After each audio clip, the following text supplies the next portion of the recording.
네, 고린도서 5장 11절부터 오늘 21절까지 두 번째 부분입니다. 고린도후서 5장 11절로부터 21절까지 말씀입니다.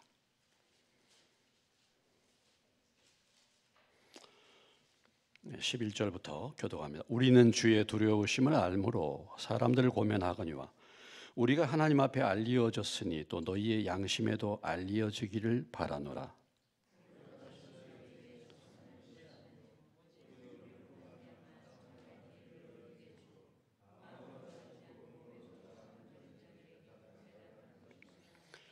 우리가 만일 미쳤어도 하나님을 위한 것이요 정신이 온전하여도 너희를 위한 것이니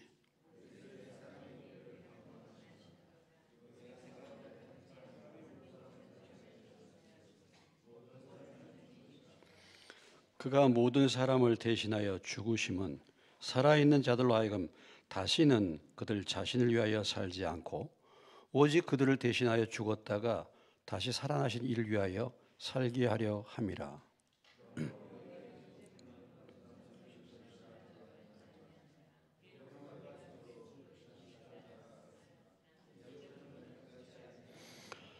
그런즉 누구든지 그리스도 안에 있으면 새로운 피조물이라. 이전 것은 지나갔으니 보라 새 것이 되었도다.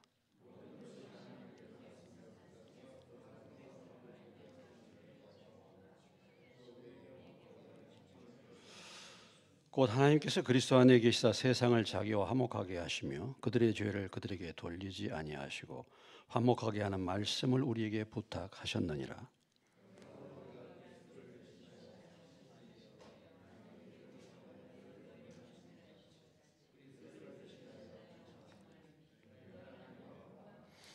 (21절) 다 같이. 하나님이 죄를 알지도 못하신 이를 우리를 대신하여 죄로 삼으신 것은 우리가 하여금 그 안에서 하나님의 의가 되게 하려 하심이라. 아멘. 하나님 아버지, 주의 말씀을 제가 성령으로 가르칠 수 있도록 도와주시고 성령께서 또 귀를 열어주셔서 듣게 하시고 깨닫게 하시고 우리의 삶의 현장에서 말씀 따라 살 수 있도록 도와주옵소서. 예수님의 이름으로 기도합니다. 아멘. 네, 고린도후서는 고린도전서에서 보였던 것처럼 고린도 교회에 많은 이제 문제가 있었고, 그래서 첫 번째 편지를 보낸 다음에 디도라는 바울의 제자를 통해서 고린도에서 오는 소식을 다시 듣고 다시 이제 편지를 쓴 것입니다. 그래서 내가 이렇게 계획을 변경시키는 내용과 그 다음에 또 그들이 회개했다는 소식을 듣고 바울이 참으로 기뻤다. 회개한 자들을 받아줘라. 이런 권면과 그리고 특별히 고린도서 10장부터 13장까지 바울을 모함하는 교인들과 바울 사이를 이간질하는 바울이 떠났을 때 들어왔던 고린도 교회의 잘못된 교사들, 그런 사람들이 정체가 뭔지 유대주의자들, 이런 사람들에 대한 바울의 사도권을 변호하는 그런 내용, 그리고 특별히 헌금에 대해서 구제 헌금을 어떻게 해야 할 것인가, 마게도니아의 교인들에게 그들이 드렸던 헌신을 통해서 고린도 교회도 그렇게 어려운 교회를 위해서 어떻게 헌금할 것인가에 대한 가르침들이 고린도후서에 나와 있습니다. 특별히 고린도후서 3장서부터 7장까지가 주로 사도 바울의 자기 변호, 바울이 어떻게 신앙생활을 했는가를 설명해 주고 있는 것이죠. 그래서 우리는 이 말씀을 통해서 우리도 어떻게 신앙생활을 해야 할 것인가 교훈을 받을 수가 있습니다. 특별히 5장에서 우리가 이 세상은 장막집이다. 장막집. 내가 사는 것이 장막집이다. 나는 텐트에서 삽니다. 임시 거주처. 그렇지 않습니까? 우리가 뭐 70년, 80년 하나님이 우리를 언제 불러갈지 모르지만 우리가 임시 거주처에 살고 있습니다. 우리가 우리 육신의 생명이 죽으면 우리가 장막집을 떠나서 하늘에 있는 영원한 집이 있다. 안 믿는 사람들이야 이 세상에 살다가 죽으면 끝나는 거 아니겠습니까? 그들은 소망이 없는 거 아니겠습니까? 죽음으로 다 끝나는 거잖아요. 그러니까 뭐 그들의 소망은 이 땅에 살면서 어떻게 잘 먹고 잘 사는가가 대부분의 사람들의 소망이지 않겠습니까? 그런데 이제 예수 믿어서 하늘나라의 소망을 가졌어. 하늘나라에 이제 진정한 우리의 영원한 집. 이건 임시적인 집이고 영원한 집이 있다. 바울은 그럼에도 불구하고 어디에 하나님이 나를 불러가시든지 이곳에 이 땅에 머무르든지 간에 바울의 진정한 바람은 하늘나라를 가는 것이 훨씬 좋다. 이렇게 이제 표현했죠. 이것이 진정으로 하나님 나라를 소망하는 사람들의 사실은 믿음이라고 볼 수 있죠. 여러분, 이 땅에 아무리 좋다 할지라도 참 이 땅을 보면 늘 이렇게 참 혼란이 있고 걱정, 근심과 질병과 별의별 일들이 다 있지 않습니까? 이 땅에 정말 영원한 소망은 없는 거죠.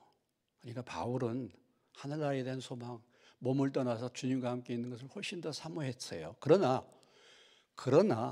그런 것을 상관하지 않고 바울은 어떤 마음으로 살았는가? 5장 9절을 우리 다시 한번 보시겠습니다. 5장 9절 다시 한번 읽겠습니다. 그런즉 우리는 몸으로 있든지 떠나든지 주를 기쁘시게 하는 자가 되기를 힘쓰노라 그랬어요. 그러니까 바울의 이 삶의 이 세상에서의 삶의 방향과 목적은 주님을 기쁘시게 하는 것입니다. 주님을 기쁘시게 하는 삶이죠. 우리가 뭐 찬양도 그런 거 있지 않습니까? 나 주님의 기쁨 되기 원한다. 뭐 이런 표현인데 주님의 기쁨 되는 것보다도 주님의 걱정거리와 근심거리가 우리가 되고 있지 않습니까? 그렇죠. 자녀들이 부모의 기쁨이 되면 얼마나 좋겠습니까? 근데 자녀들이 부모의 속을 썩이고 부모의 걱정거리가 돼. 여러분들이 교회를 잘 섬기고 이 목회자의 기쁨이 되면 얼마나 좋겠습니까? 근데 목회자의 걱정과 근심을 줄 수 있습니다. 그렇지 않습니까? 우리가 주님의 기쁨 되기 위해서 그것이 삶의 목적인데 바울은 주님의 기쁨 되기 원했는데 과연 우리는 어떠한가? 그러니까 뭐 우리도 마찬가지로 우리가 어떻게 살아야 되겠습니까?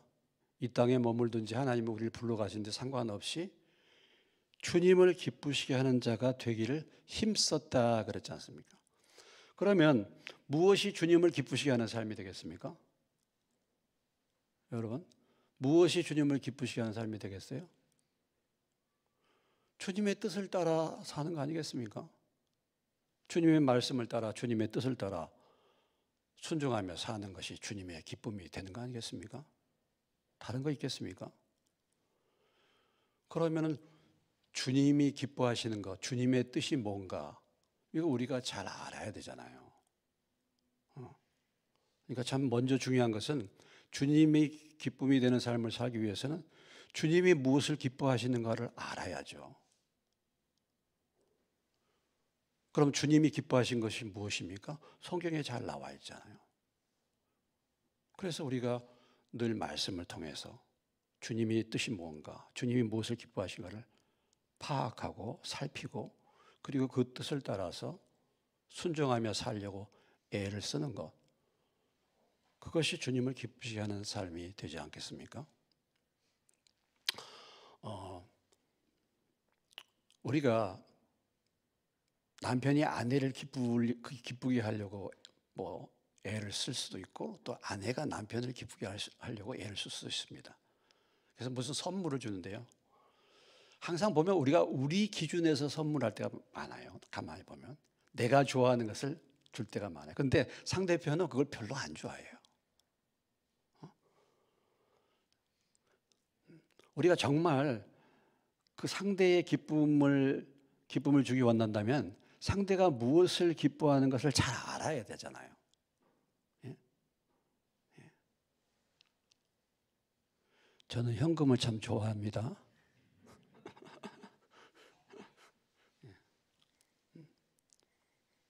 뭘 좋아하는지. 음식도 마찬가지잖아요.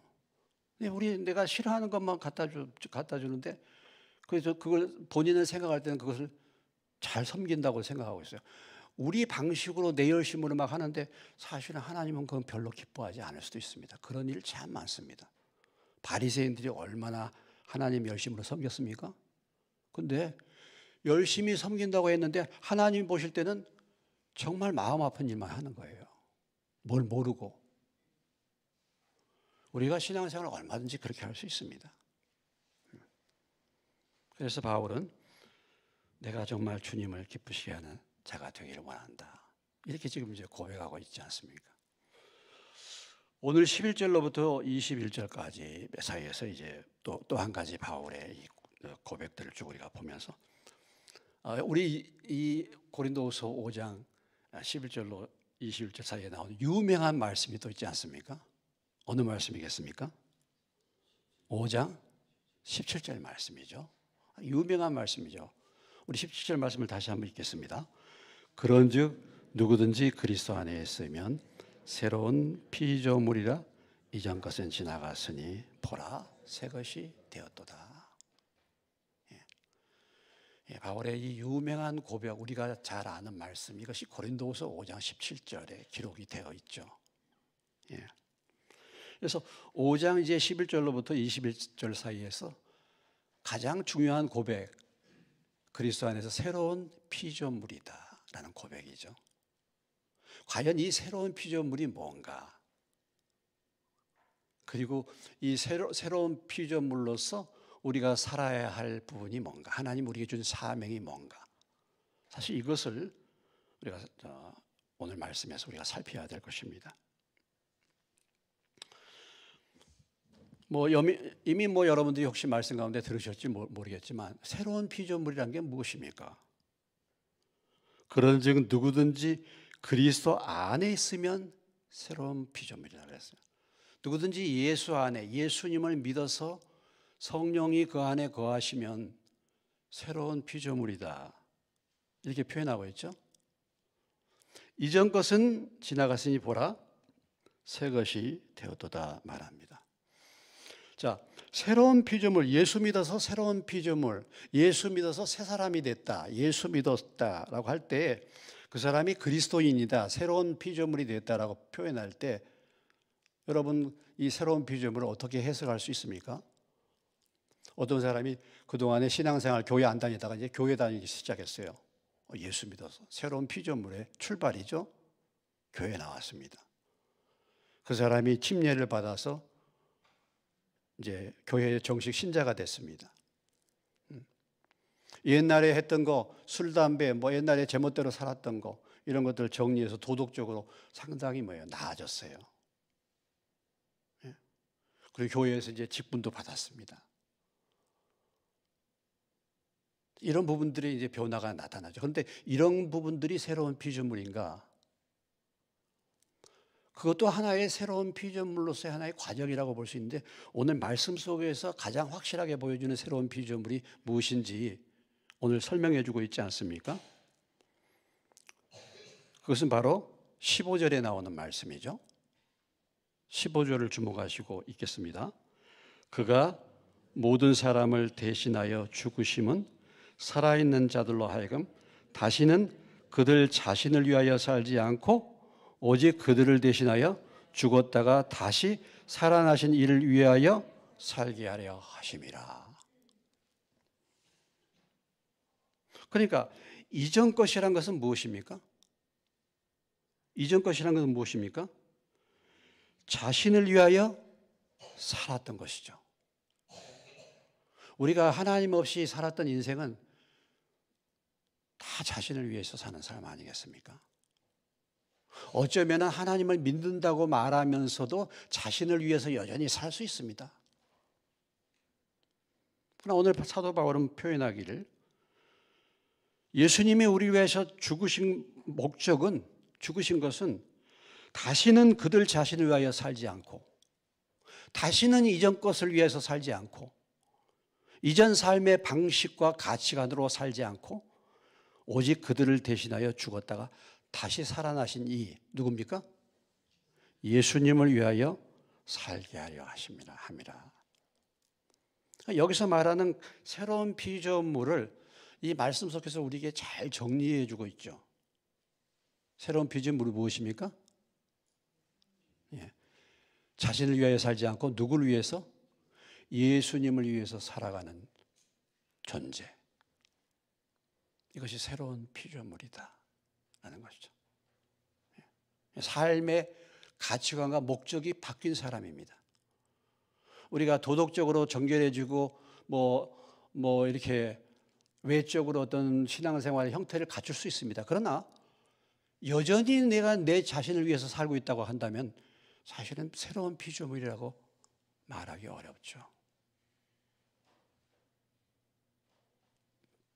그래서 Therefore, if anyone is in Christ, 누구든지 예수 안에 있으면 그 사람은 뭐야? He is a new creation이라고 했습니다. new creation하면 완전히 새로운 창조물이라는 말이죠. 새로운 창조물. 과거에는 전혀 과거의 그 사람과는 전혀 다른 또 다른 하나님이 지으시는 새로운 창조물이라는 new creation이라는 뜻이 그런 것입니다. 그러니까 종류가 다르게 됐다 이런 말이에요.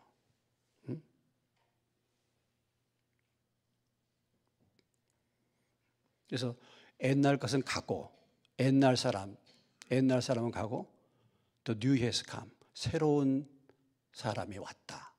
옛 사람은 가고 옛 사람은 죽고 새로운 사람이 온 것이다. 그래서 여기 new creation이라는 표현은 뭐냐면 완전히 종류가 다른 종자를 말하는 것입니다. 그러니까 말과 사람이 다른 것처럼 짐승과 사람이 다른 것처럼 그런 존재가 됐다는 거예요. 이런 선언입니다. 이것이 바로 새로운 피조물이다라는 의미죠. 그래서 우리가 내 신분이 어떤가, 내 신분이 우리가 참 그런 게 중요하잖아요. 예수 믿어서 그 사람의 신분이 어떻게 됐는가, 그 사람의 신분, 자기의 정체를 확실히 아는 사람은 그 아는 만큼 그 신분을 가지고 삶을 살아갑니다. 만약에 제가 만약에 뭐 대통령이다 그러면 내가 대통령이라는 신분을 알면 그런 위엄을 갖추고 그런 방향으로 내가 살아야 되잖아요. 내 신분이 그거니까. 뭐 제 신분이 목사니까 목사로서의 그런 신분을 알고 그렇게 삶을 살아가야 되지 않겠습니까? 정체성이죠. 이것을 분명하게 알 때 그 삶이 분명해질 수가 있어요. 자기 정체가 뭔가를 분명히 알 때. 우리 그 앞에 있는 로마서 1장으로 와보겠습니다. 로마서 그전에 뭐 이제 강의도 하고 할 때도 뭐 잠깐 말씀드렸으면 늘 우리 잊어버리니까요. 로마서 1장이죠. 로마서 1장 1절입니다.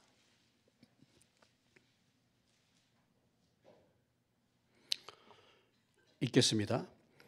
예수 그리스도의 종 바울은 사도로 부르심을 받아 하나님의 복음 위하여 택정함을 입었으니. 여기 이제 바울이 편지 쓸 때 자기 자신을 소개하고 있잖아요. 자, 자기 자신이 무엇입니까?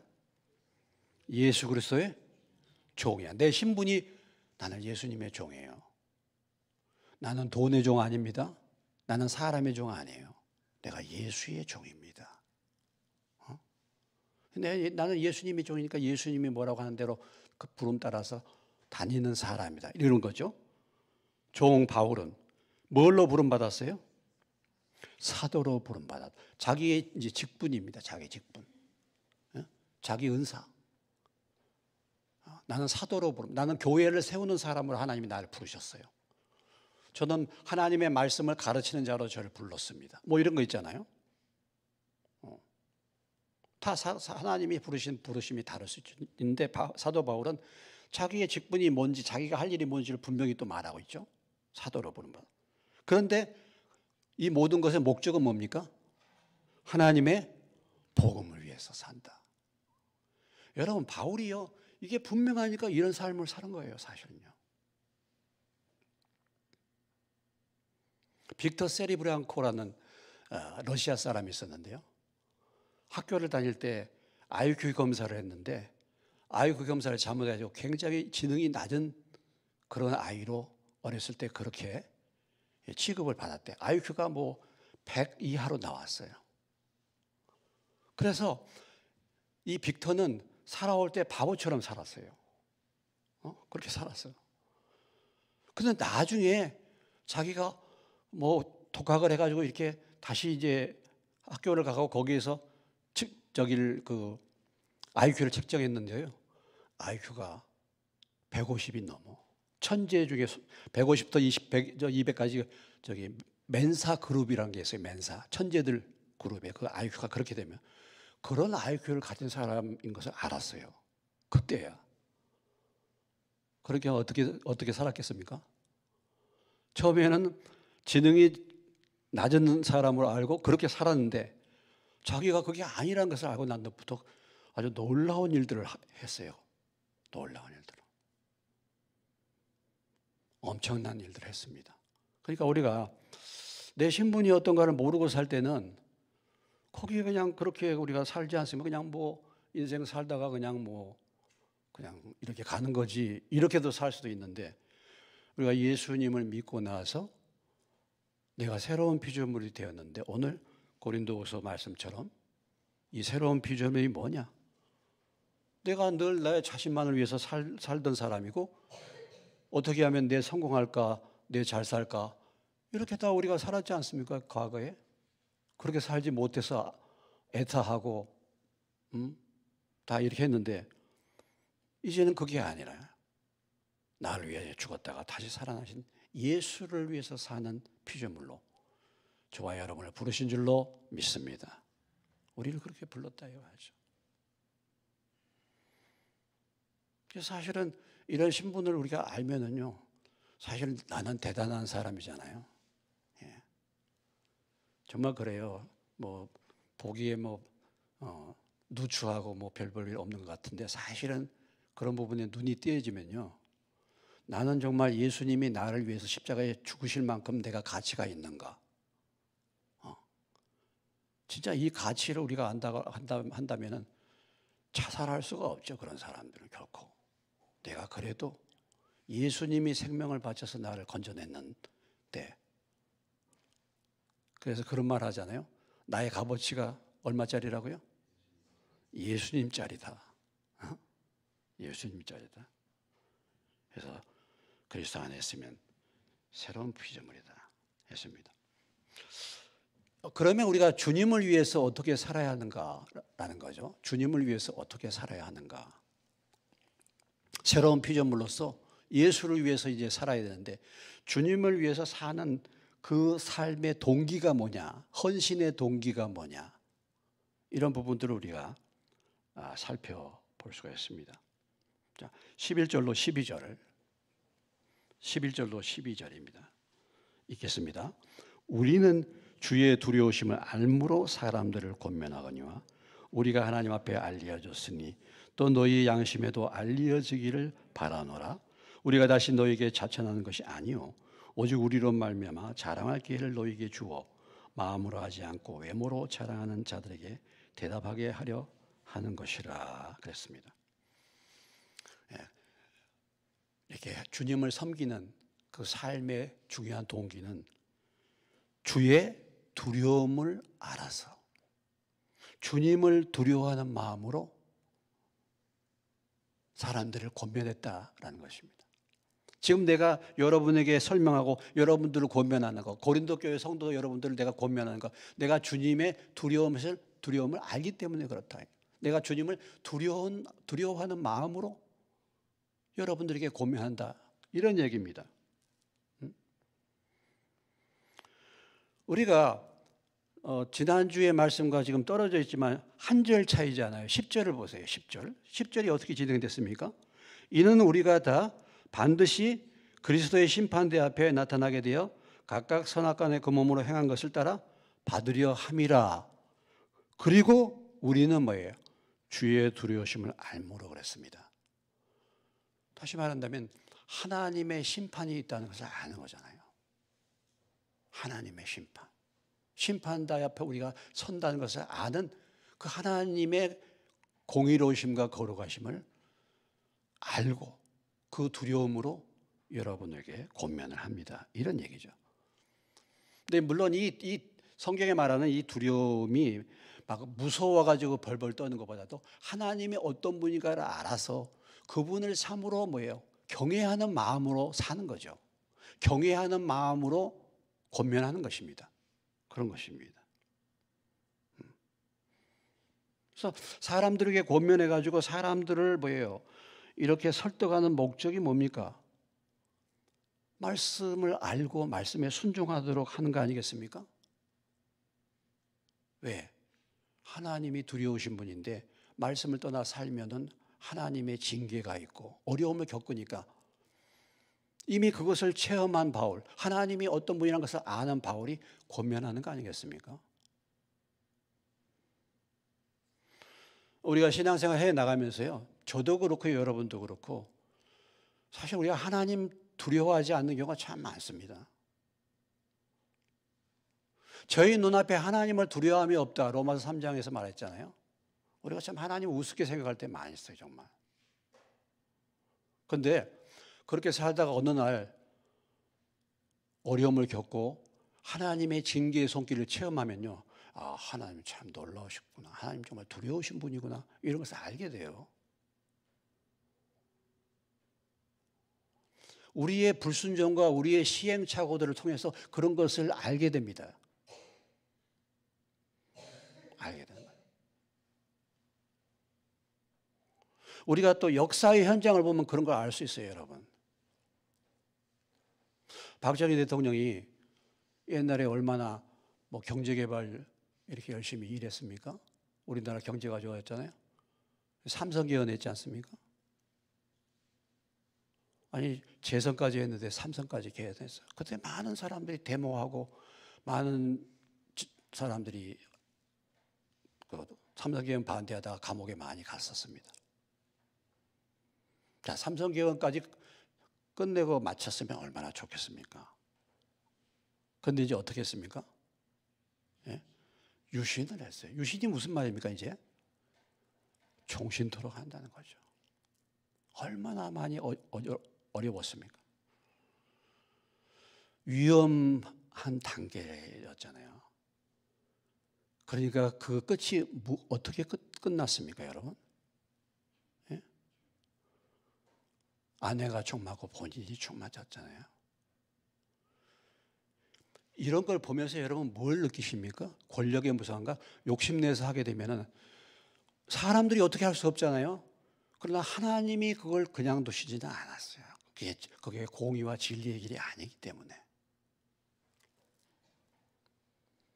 우리가 그런 것을 보면서요, 잘못해가고 계속해서 고집해서 어떤 것을 하고 많은 사람들을 어렵게 하고 그러면 하나님이 그 사람을 언젠가는 다루신다.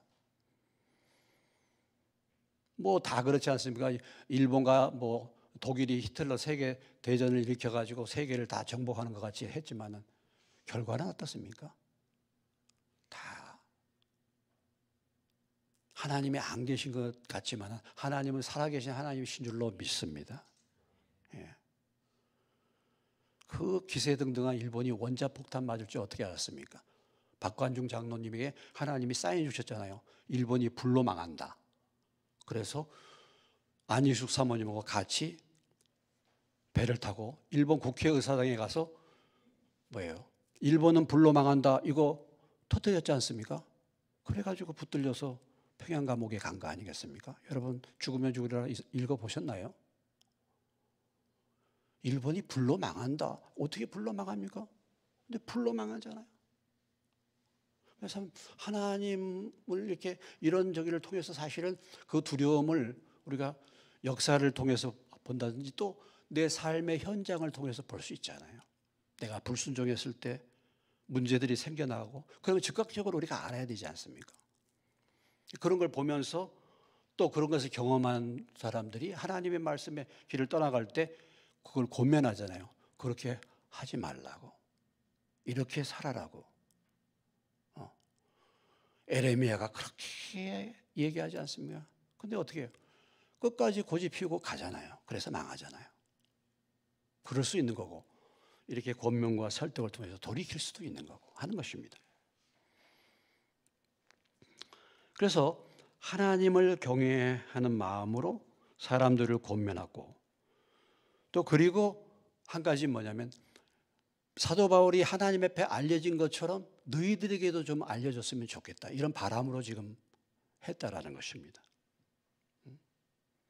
지금 사실 이 성도들이, 고린도 교회 성도들이 바울이 어떤 사람인지를 잘 몰라요. 바울이 1년 6개월 있다가 떠났는데 바울이 진정 어떤 하나님의 일꾼인지를 몰라. 그래서 사도 바울이 내가 하나님 앞에 인정받은 것처럼 내 하나님이 나를 알아주는 것 같이 여러분들도 나를 좀 알았으면 좋겠다. 그래서 내가 여러분들의 자랑거리가 되었으면 좋겠다, 이런 얘기입니다.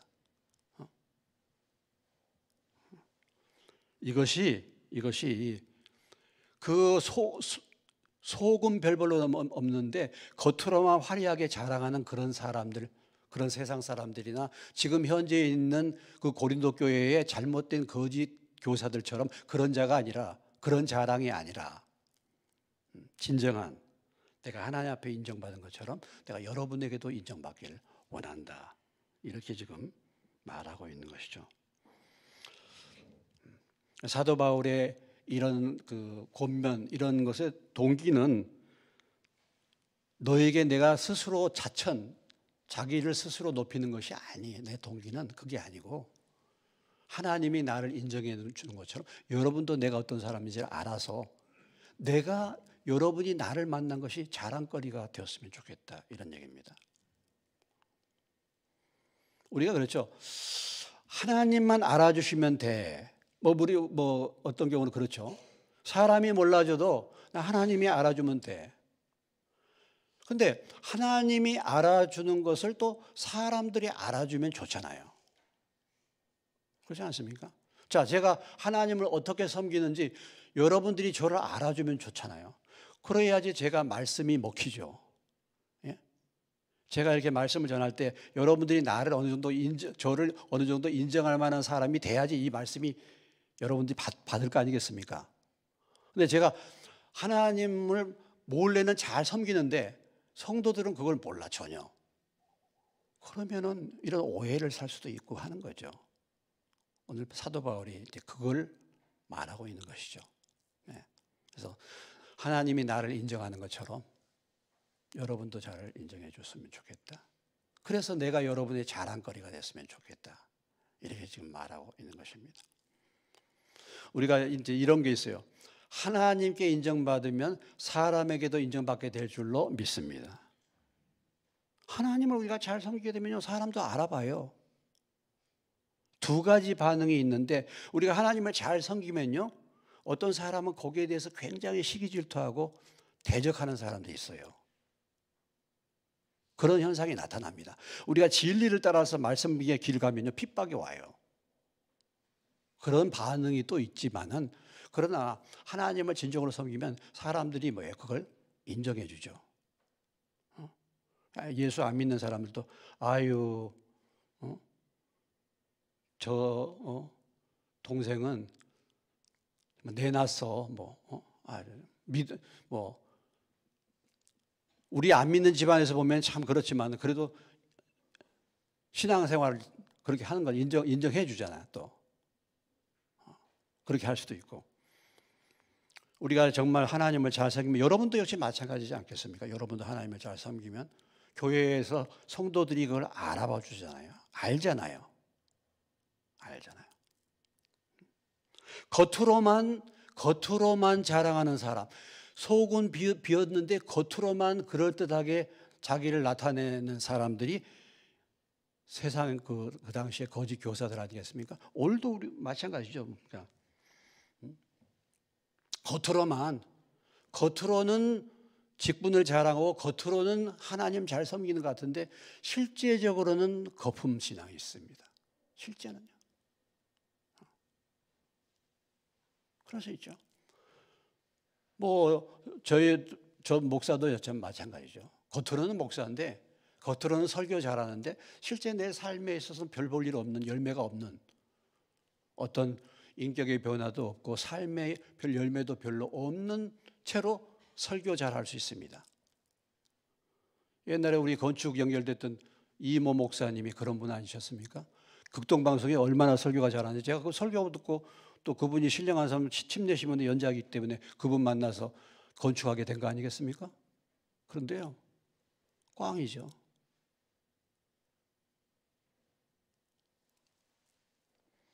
그럴 수 있죠, 우리가. 외적으로는 뭐 직분은 이렇고 저렇고 하는데 실제적으로 하나님이 보실 때는 전혀 아닐 수도 있습니다. 그런데 사도 바울은 이렇게 말하잖아요. 우리가 하나님 앞에 알려졌으니, 바울과 그 일행은 하나님이 우리를 지금 인정한다는 사실을 지금 확신하고 있어요. 하나님 앞에 꺼리낌 없이 삶을 살았다 이거죠. 그런 것처럼 여러분도 여러분의 양심에 우리가 알려지기를 원한다, 이렇게 말하고 있습니다. 자, 그래서 예수를 위해서 삶을 사는데 어떤 동기로 하느냐?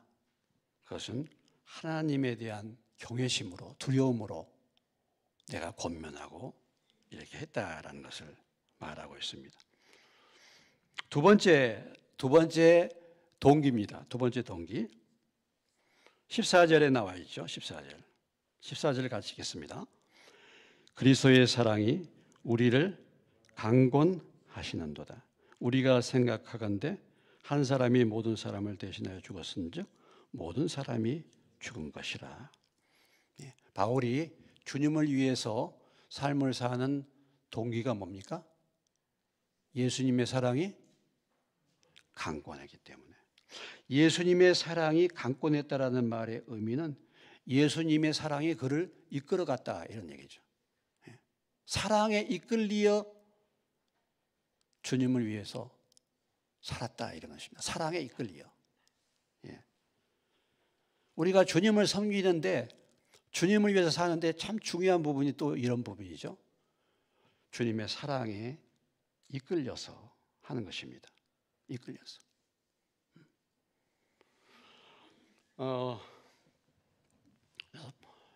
살아도 주를 위해서, 죽어도 주를 위해서 예수님께서 나를 이끄시고 마음 가운데 뭐예요?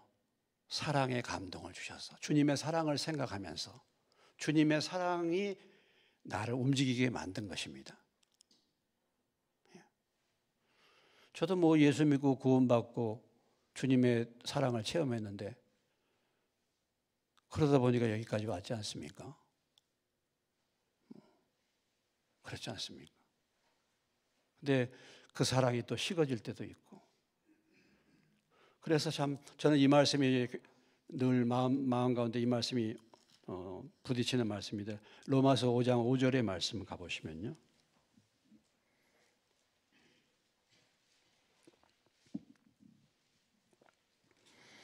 그 앞에 있는 로마서 5장 5절입니다. 같이 읽습니다. 시작. 소망이 우리를 부끄럽게 하지 아니하면 우리에게 주신 성령으로 말미암아 하나님의 사랑이 우리 마음에 부은 바 됩니다. 하나님의 사랑이 늘 성령으로 말미암아 우리 마음 가운데 부은 바가 되게 해달라고. 그렇죠. 내가 참 이 인간의 육신의 힘으로 무슨 일 할 때 지치고 피곤하잖아요. 한계가 있습니다. 하나님의 사랑이 마음 가운데 부은 바가 되도록.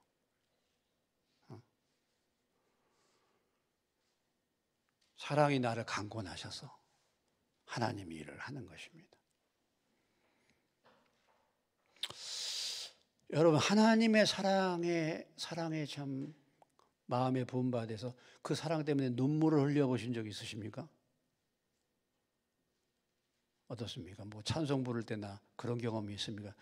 눈물 흘려본 지가 참 오래됐어요. 눈물이 말랐어요. 사랑에 대한 눈물, 감사와 감격의 눈물이. 근데 저는 만찬 예배 드릴 때 종종 참 찬양하고 그 은혜를 생각할 때 눈물이 날 때가 있어요. 좀 주책이다 싶을 정도로 나이도 좀 들었는데 이제 좀 참아야 될 텐데, 제가 지난번에 예안교회 가가지고 설교, 언제입니까? 3주 전인가요? 그 예안교회 가서 설교했는데 축도하다가 축도를 못했어요. 아니 왜 그런지 모르겠어.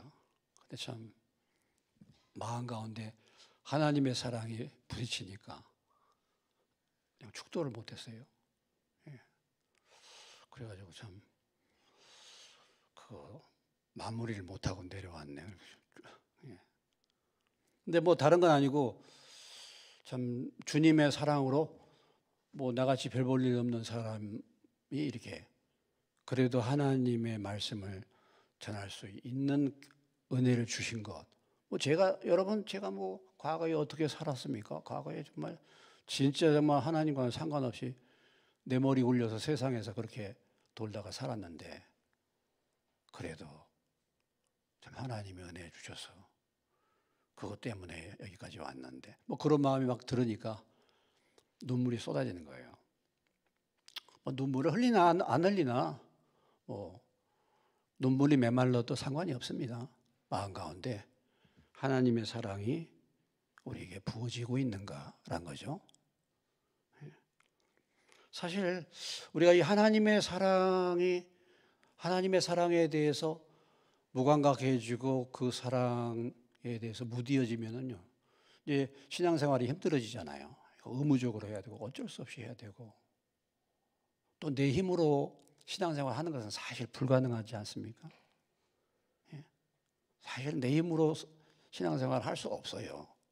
성령께서 도우시고 마음 가운데 부은 바가 되게 해 주셔야지. 제가 그 전에 그런 말씀인데, 과거에 처음에 저를 못 만났더라면, 이 교회를 안 나왔더라면, 저를 만나가지고 예수 믿는 그런 은혜를 받지 못했더라면 지금 어떤 인생을 살았을까? 어떤 사람 같은 경우는 사실은 죽었을 수도 있어요. 제가 봤을 때는요. 그런 분도 있습니다, 사실은요. 근데 그런 것을 이미 다 잊어버렸어요. 근데 과거에 하나님이 나를 붙들어서 그 베풀어 주신 그 사랑을 생각하면, 그 은혜를 생각하면요, 다시 처음부터 다시 새롭게 시작할 수 있습니다. 사실 그렇거든요. 근데 지금은요, 과거에 정말 그렇게 전도해가지고 참 진짜 정말 그런 상황에서 예수 믿게 됐는데, 지금은 제가 어떤 때는 이렇게 후회할 때가 있어요. 내가 왜 그 사람을 내 열심으로 전도했던가. 좀 이상한 얘기잖아요. 아니, 전도를 해서 영혼을 구원하는 것이 목사의 사명이고 우리의 사명인데, 그 은혜를 받았는데 지금은 정말 마음에 너무 아픔이 된다 이거죠. 그 사랑을 다 잊어버렸어요. 사실 그 은혜 하나만 생각해도 평생 감사할 수도 있습니다. 그렇지 않습니까? 만약에 여러분들 다 다양하지만 그 상황에서 우리를 만나서 어찌됐든 교회인도 받아서 주님을 믿고 만나서 했다. 뭐 크게 은혜 받으신 분들도 계실 테고 그렇지 않은 분들도 계실 수 있겠죠. 그런데 어찌됐든지 간에 그런 걸 생각하면 사실 참 감사하고 이렇게 할 수 있지 않습니까? 근데 그건 인간적인 면이고, 주님이 우리를 위해서 십자가에 죽으시고 나를 사랑하셔서 죄를 용서해 주셨다, 이것을 깊이 생각할 수만 있다고 한다면 우리가 사실은 힘들고 어려워도 주님을 섬길 수 있는 거죠. 그래서 오늘 사도 바울이 새로운 피조물로서 주님을 섬기는 삶을 사는데 그리스도의 사랑이 강권한, 그리스도의 사랑이 우리를 강권한. 어쩌면요, 우리의 신앙생활이 냉랭해지고 우리의 헌신력이 떨어지고 이제는 정말 이렇게 되는 그 근본적인 원인은요, 주님의 사랑을 잊어버리기 때문이에요. 에베소서에 말한 것처럼 너희가 첫사랑을 잊어버렸다. 첫사랑을 잊어버렸다. 그런 말이죠.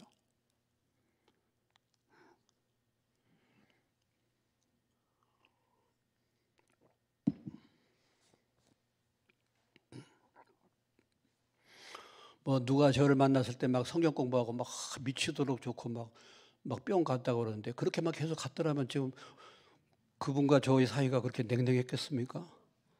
예? 그렇게 전쟁 속에서 지냈겠어요? 그걸 다 잊어버리니까 그렇지.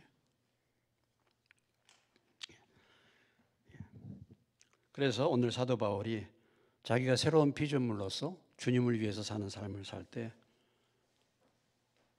주님에 대한 경외심을 가지고 또 하나는 주님의 사랑이 강권해서 주님을 섬겼다 이렇게 말하고 있어요. 오늘 우리가 이 말씀을 생각해 볼 때 저와 여러분도 주님을 섬기는데 주를 위해서 사는데 힘들고 어렵지만 하나님이 어떤 분인가를 우리가 알고 하나님 앞에 설 것을 알고 하나님을 경외하고 두려워하는 마음으로 더 뛰어넘어서서 주님이 우리에게 베풀어 주신 그 사랑의 강권하심으로 주님을 섬길 수 있는 저와 여러분 되시길 주의 이름으로 축원합니다. 네.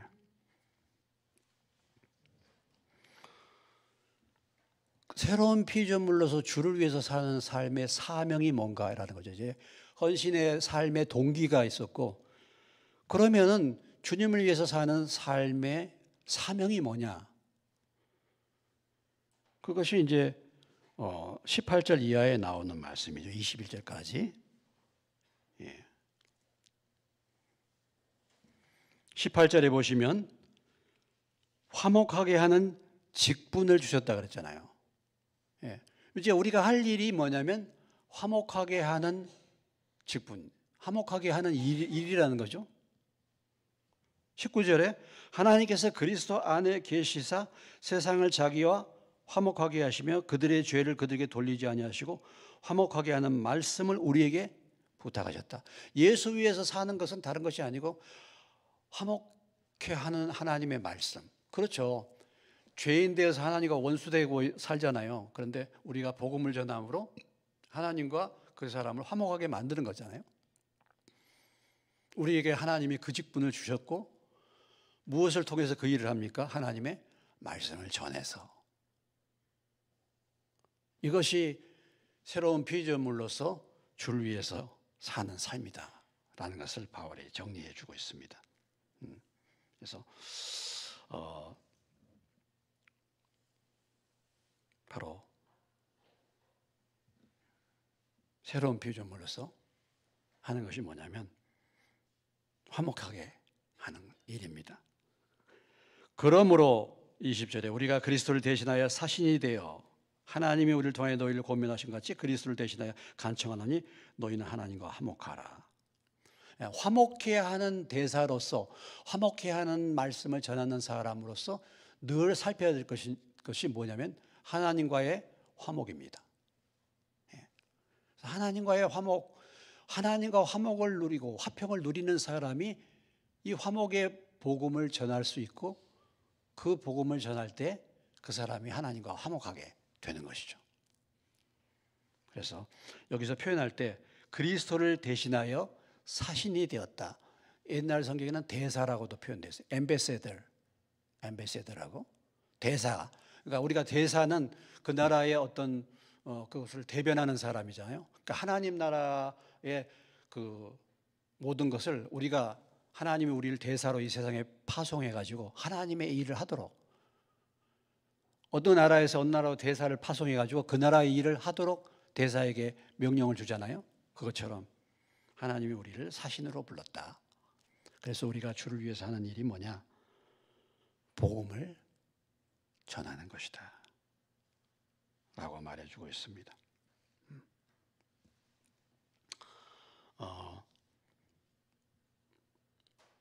사실은 우리가 하나님과 우리 사이에 화목이 이루어지고 또 사람과 사람 사이, 사람과 하나님 사이에 화목하지 못한 자들을 화목케 하는 것이고 그리고 또 더불어서 사람과 사람을 화목하게 하는 것입니다. 그래서 화평케 하는 자가 복이 있다. 참 오늘날 우리가 사회를 보면요, 화목이 사라졌잖아요. 피스 메이커라고 하는데 어떻게 하면 잡아먹을까? 사회가 이렇게 됐지 않습니까? 우리가 우리 역할을 잘 못하기 때문에 그렇지 않겠습니까? 우리가 화목히 하는 사람인데 그런 역할을 못하기 때문에 세상은 참, 세상에 하나님을 모르는 사람들은요 원수를 맺게 돼 있어요. 원수를 다 어떻게 하면 상대를 비방하고 어떻게 하면 꼬투리 잡고 어떻게 하면 물어뜯고 쓰러뜨릴까. 그러나 하나님이 저와 여러분을 부르신 것은 화목케 하는 대사로 부르신 줄로 믿습니다. 예, 화평케 하는 자가 복이 있다 그랬잖아요. 화평케 하는 자. 제가 이 말씀을 준비하다가 좀 말씀이 생각나는 게 있었어요. 예, 잠언 16장 7절에 보면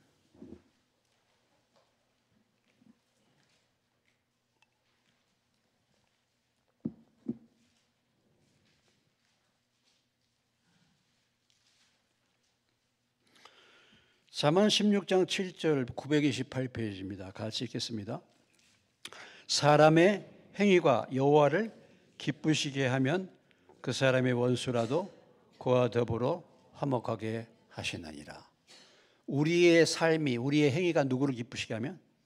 하나님을. 그러니까 하나님과 우리 사이가 화평하면 그런 말이죠. 하나님과 우리 사이가 화평한 관계를 맺고 좋은 관계를 맺으면 뭐예요? 사람 사이도 어떻게 된다고요? 화목하게 된다 이거죠. 그러니까 우리가 어떤 인간적으로 자꾸 불화가 생기고 그러면 사실 하나님과의 관계에 문제가 있잖아요. 그걸 살펴봐야 되잖아요, 먼저. 그래서 우리가 하나님을 우리가 기쁘시게 하면 하나님이 사람 사이의 관계도 화목하게 한다. 원수라도 화목하게 한다. 이런 말씀이잖아요. 정말 사람들이 그렇기 때문에 하나님을 알아서 하나님과의 관계가 회복되면 사실은 화평하게 돼요.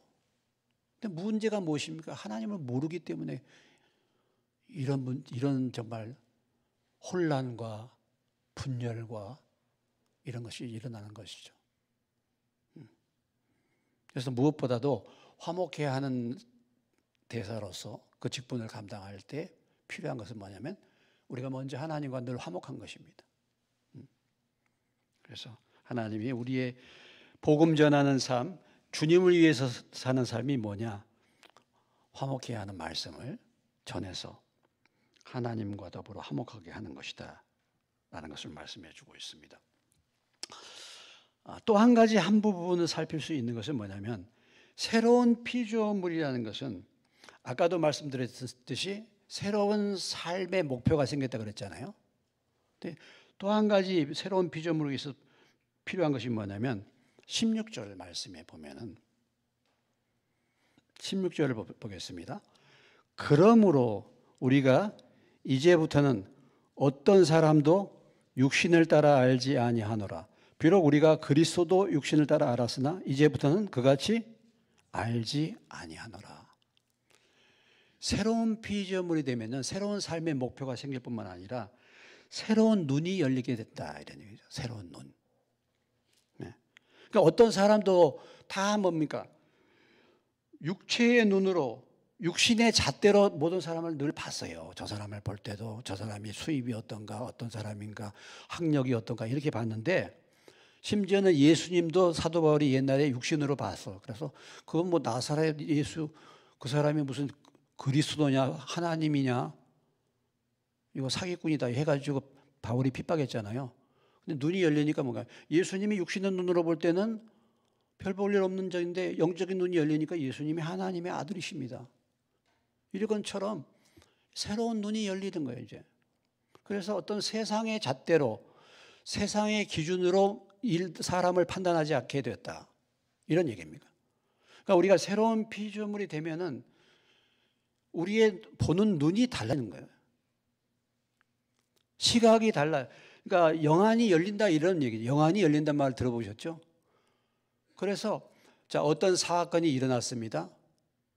어떤 문제가 생겼습니다. 어떤 사람과의 문제가 생겼든지 하여튼 그럴 때마다 그냥 옛날처럼 육신의 잣대로 세상의 기준으로 파악하는 것이 아니라 왜 이 문제가 생겼는가 영적인 시각이 생긴다 이거예요. 영적인 시각이. 그래서 이 문제는 이렇게 해서 문제가 생겼구나 하는 것을 점차적으로 알게 되는 것입니다. 여러분도 이렇게 새로운 눈이 열리시기를 주의 이름으로 축원합니다. 영안이 열리시기를 주의 이름으로 축원합니다.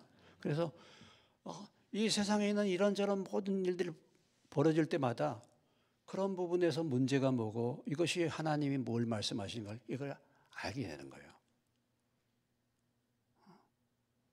근데 왜 이런 일이 일어났는지 아직도 깜깜하다고 한다면은 내가 과연 내 안에 성령님이 계시는지 다시 한번 살펴봐야 될 것입니다. 자, 오늘 11절로 21절 말씀 여러분들이 제가 모든 부분을 거의 다 살펴서 이렇게 말씀을 좀 나눴지만은 딱 기억할 거 한 두 가지만 생각할 수 있는데 17절 말씀 다시 한번 읽겠습니다. 그런즉 누구든지 그리스도 안에 있으면 새로운 피조물이라 이전 것은 지나갔으니 보라 새 것이 되었도다. 이전 것은 삶의 목적이 나를 위해서만 사는 것.